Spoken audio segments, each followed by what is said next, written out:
Welcome to Marv's TV.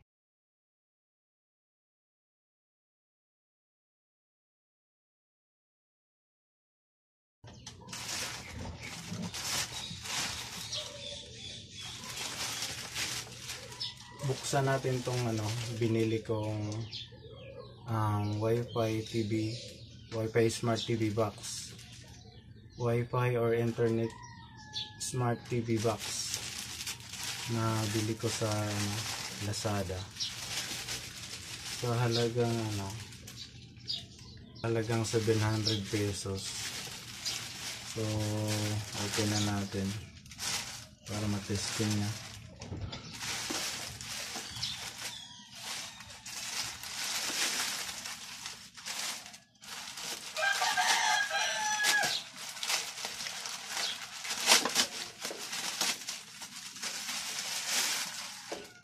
Okay, naka-bubble wrap siya.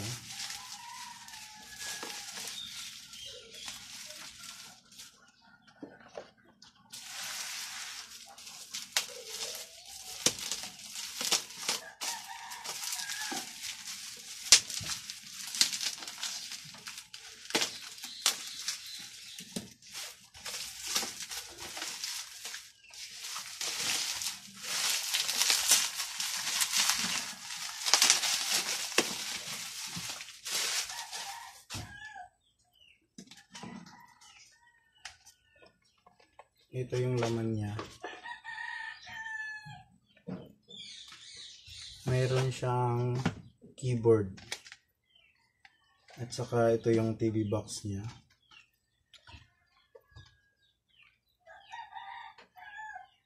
So CPU 64-bit, resolution H265, quad core.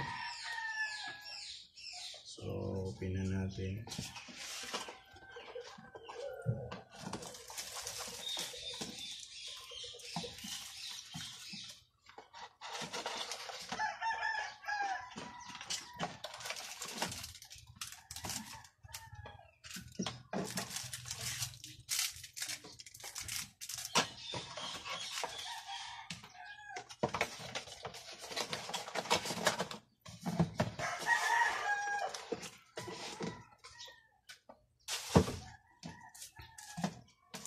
So meron siyang remote, manual, power supply, at saka yung ito it's HDMI keyboard.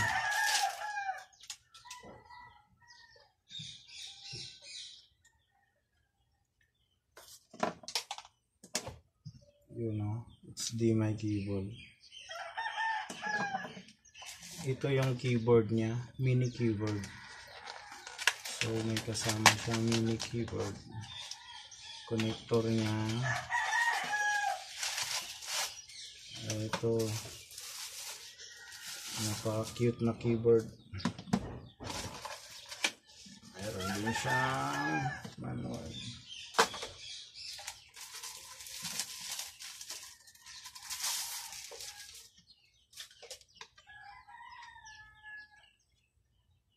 So ito yung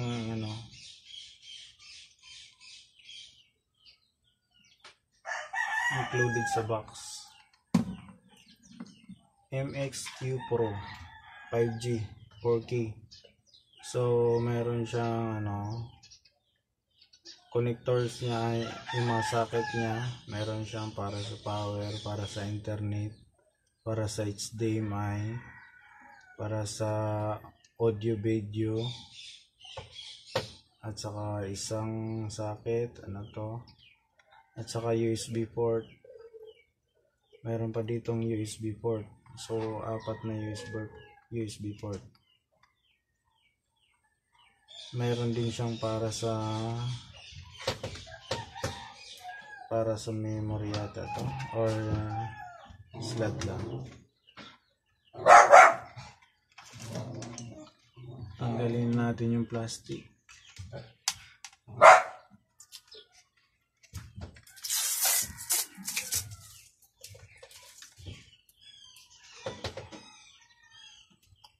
Yun, meron din siyang para sa SD card.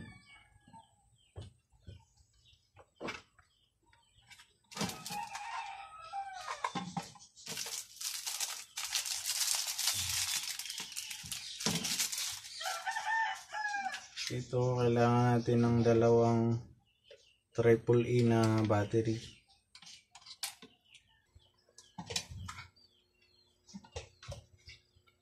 Itong smart TV box na to, binili natin to para makonek natin yung lumang TV natin sa internet. So, hindi na natin kailangan bumili ng smart TV para makomunik sa internet. So, set up na natin. So, ilagay na natin yung battery.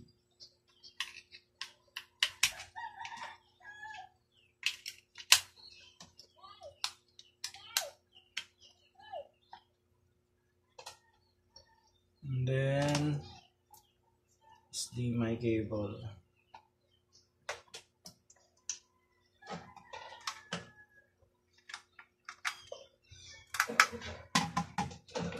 Power.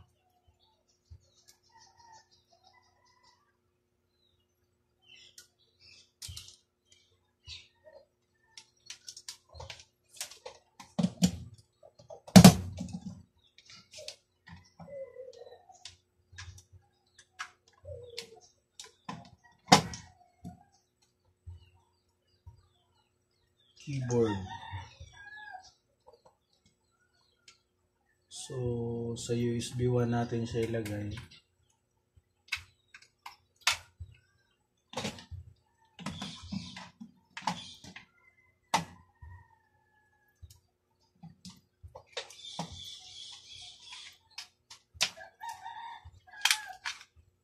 So, may ano siya. Okay. Ito yung wireless connector niya. Tapos battery niya 3 volts.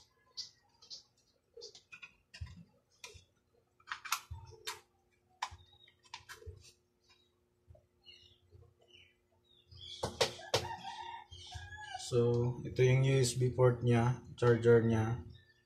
Ito naman yung power niya, on off. So connect na natin. Dito natin i-connect sa USB 2.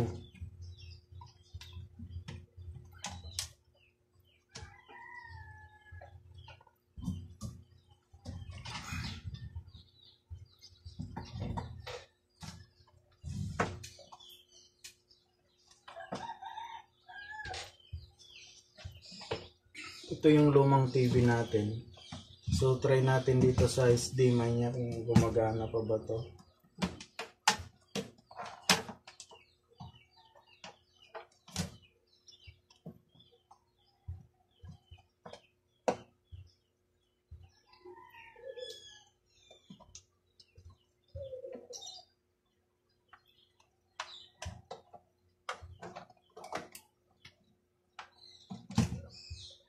So, nakapasok na tayo.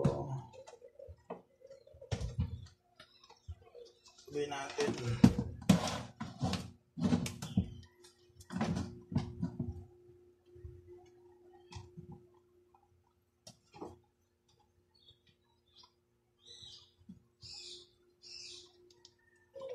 Plug-in natin yung power ng TV.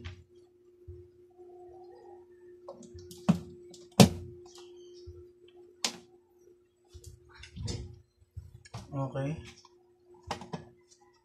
Set up na.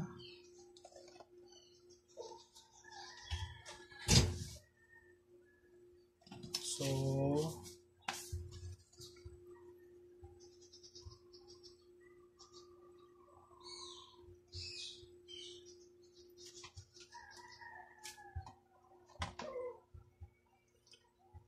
try natin power on. So, may power na yung smart TV box natin.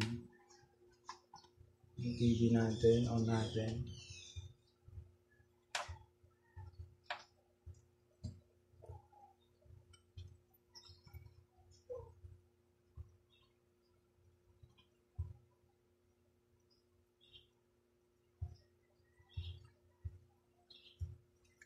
So, kailangan nating ilipat ng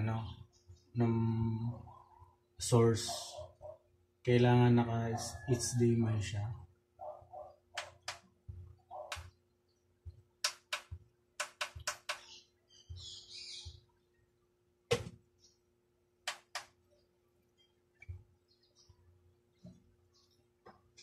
So yun bro, nalipat natin sa HDMI.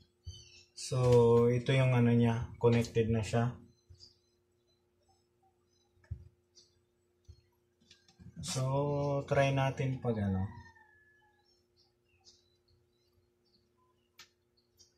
try natin pag gamit yung keyboard niya. I-on natin. Okay. So, ito yung selector niya. Music, setting, application. So, online video tayo. Okay. So, wala pa tayong videos. Wala pa tayong na-add. Tapos, hindi pa nakakonect sa internet. So, i-connect natin. Hanap lang tayo ng patch cord.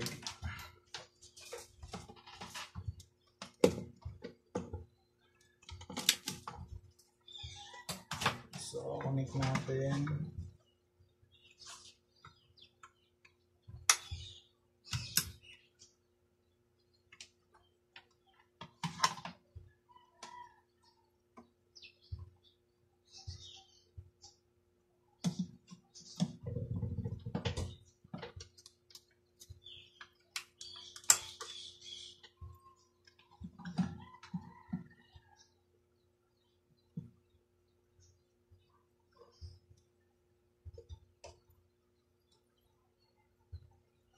Nakakonect na siya sa internet.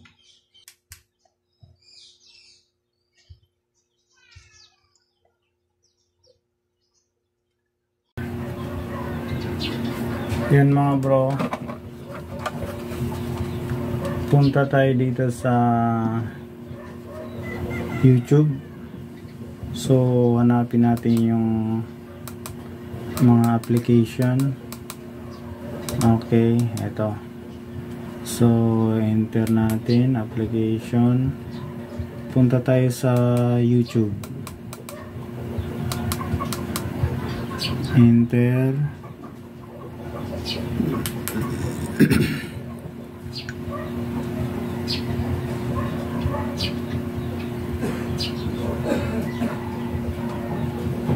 So ayan, nakapasok na tayo sa YouTube. So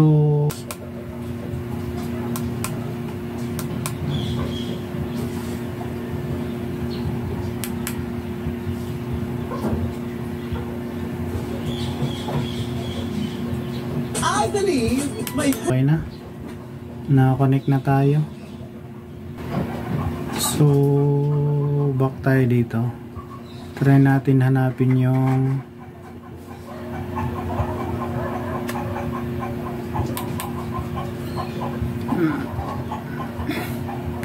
ulit. Punta tayo dito sa application, punta tayo sa YouTube.